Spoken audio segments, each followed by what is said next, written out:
Hey, welcome. Have you ever stopped to think about your body as like the most complex, perfectly automated city you could ever imagine? I'm talking about a massive, bustling metropolis with trillions of cells all working together 24/7. Well, today, we're going to pull back the curtain on the incredible logistics network that keeps that whole city running. So here's our game plan. First, we'll get the big picture of this internal network. Then we'll see how it gets its fuel, how all those resources get transported around, how it keeps itself safe and clean, and finally, how we can actually run diagnostics to check if everything's working the way it should. All right, let's just dive right in. The number one thing to get your head around is that absolutely nothing in your body works by itself. It's all one giant, interconnected system where every single cell, down to the last one, has a very specific job to do. And that really brings us to the craziest question of all, right? How does it all work? I mean, how does your body manage this mind-boggling complexity every single second of every day without you even having to think about it? Let's find out. You know, any great city needs a constant supply of fuel and resources to keep going. Your body is no different. So where does it get all its power? Well, it all boils down to two major ports of entry. And what's so cool is how these two systems work in perfect parallel. On one hand, your respiratory system is pulling in oxygen. That's the spark that gives every cell its energy. And at the exact same time, your digestive system is breaking down food to get all the nutrients, the actual fuel and the building materials for everything else. So let's actually follow those nutrients on their journey. It all kicks off in the mouth, then it's down the esophagus and into the stomach for a serious chemical breakdown. But the real magic? That happens right here, in the small intestine. This is the main hub where all those valuable nutrients get absorbed into the system. And finally, the large intestine handles water and compacts the waste. It is just an unbelievably efficient processing plant from start to finish. Okay, so we've got oxygen and we've got nutrients loaded and ready. But how do they get to where they need to go? For that, you need a serious distribution network. And in our body's city, that network is a massive, constantly flowing superhighway, our blood. It's so easy to forget that blood is way more than just, well, a red liquid. It's actually about 55% plasma. That's the watery part that carries everything around. The other 45%?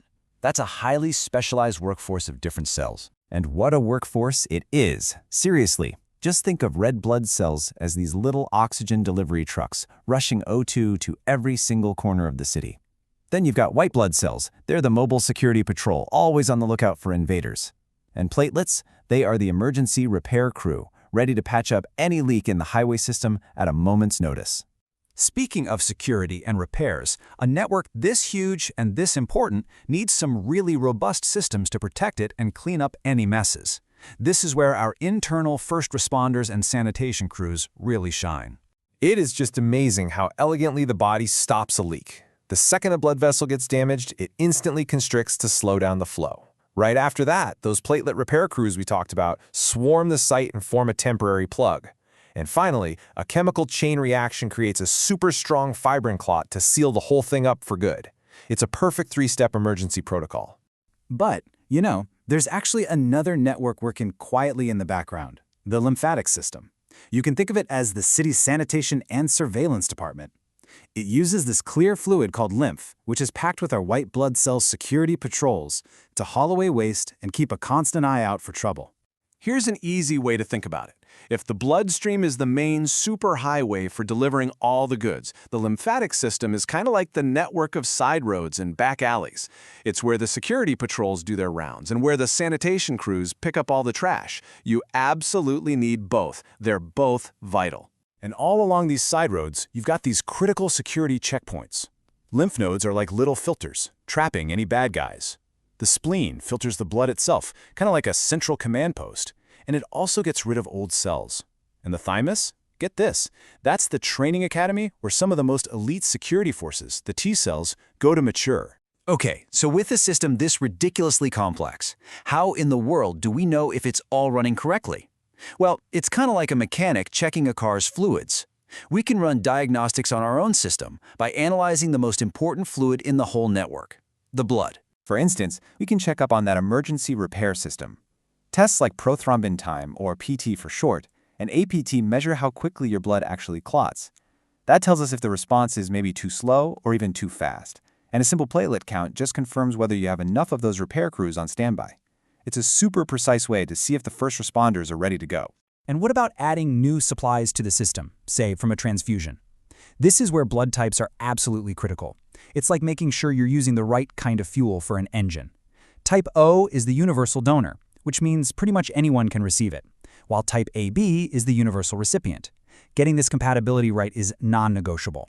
And then there's one more little security check, the RH factor. That's the plus or minus you see next to your blood type.